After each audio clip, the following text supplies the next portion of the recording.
Hello बच्चों, कैसे हैं आप सब। मुझे पता है सबके पेपर स्टार्ट हो गए हैं, वो भी फाइनल वाले।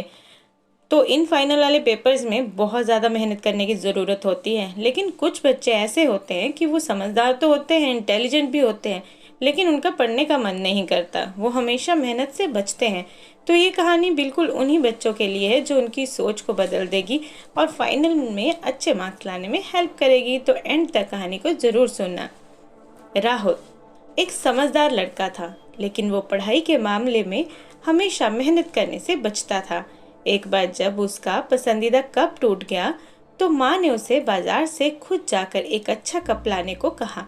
पहली बार राहुल को इस तरह का कोई काम मिला था।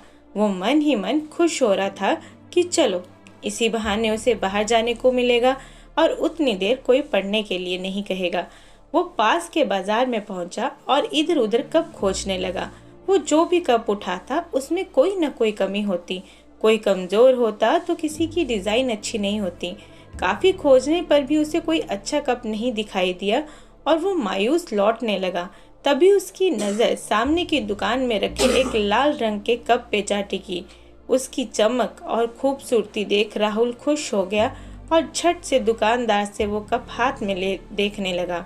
कप वाकई बहुत अच्छा था। उसकी मजबूती, उसकी चमक, उसकी शानदार डिजाइन, हर चीज परफेक्ट थी। राहुल ने वो कप खरीद लिया और घर चला गया। रात को भी वो कप अपने साथ ले बिस्तर पे लेट गया और देखते देखते उसे नींद आ गई। वो गहरी नींद में सो रहा था कि तभी उसे एक आवाज सुनाई दी, राहुल, राहुल। राहुल ने देखा कि वो कप उससे बातें कर रहा है। कप कहता है, मैं जानता हूँ कि मैं तुम्हें बहुत पसंद हूँ, पर क्या तुम जानते हो कि मैं पहले ऐसा नहीं था। राहुल, नहीं, मुझे नहीं पता, तुम ही बताओ कि पहले तुम कैसे थे। तो कप ने कहा, एक समय था जब मैं मामूली लाल मिट्टी हुआ करता था। फिर एक दिन मेरा मास्टर मुझे अपने साथ ले गया। उसने मुझे जमीन पर पटक दिया और मेरे ऊपर पानी डालकर अपने हाथों से मुझे मिलाने लगा। मैं चिल्लाया कि अब बस करो, लेकिन वो कहता रहा, अभी और, अभी और। मैंने बहुत कष्ट सहे। जब वो रुका तो मुझे लगा कि बस, अब जो होना था वो हो गया। अब मैं पहले से काफी अच्छी स्थिति में हूँ। लेकिन ये क्या, उसने मुझे उठाकर एक घूमते हुए चक्के पे फेंक दिया। वो चक्का इतनी तेजी से नाच रहा था कि मेरा तो सर ही चकरा गया। मैं चिल्लाता रहा कि अब बस, अब बस। लेकिन मास्टर कहता, अभी और, अभी और। वो अपने हाथ और डंडे से मुझे आकार देता रहा जब तक कि मैं कप के शेप में नहीं आ गया। खैर, सच कहूँ तो पहले तो मुझे बहुत बुरा लग रहा था कि वो मेरे साथ क्या क्या कर रहा है, लेकिन मैं बहुत खुश था कि चलो, इतने कष्ट सह कर ही सही, अब मैं अपने जीवन में कुछ बन गया हूँ। वरना उस लाल मिट्टी के रूप में मेरी कोई वैल्यू नहीं थी। लेकिन मैं गलत था, अभी तो और कष्ट सहने बाकी थे। मास्टर ने मुझे उठाकर आग की भट्टी में डाल दिया।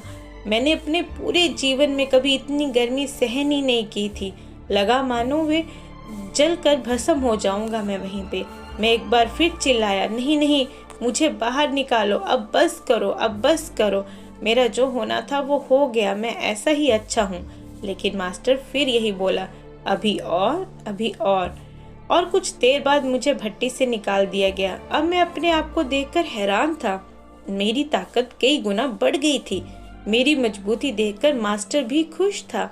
उन्होंने मुझे फौरन रंगने के लिए भेज दिया और मैं अपने शानदार रूप में आ गया।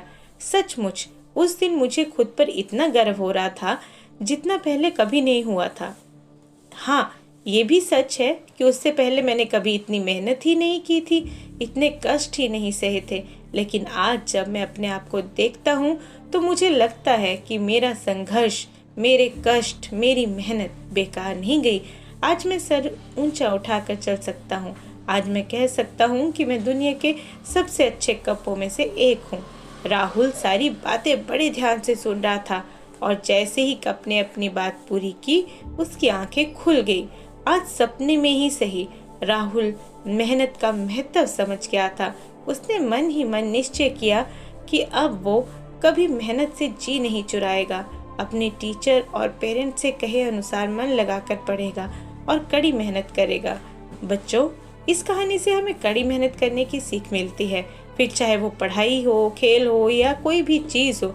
आपने सुना ही होगा कि there is no substitute of hard work, यानी कि कड़ी मेहनत का कोई और विकल्प नहीं होता। इसलिए अगर आप अपनी लाइफ में सक्सेसफुल होना चाहते हैं तो कभी हार्ड वर्क से पीछे मत हटिए। याद रखिए, जितना बड़ा संघर्ष होगा, जीत उतनी ही शानदार होगी।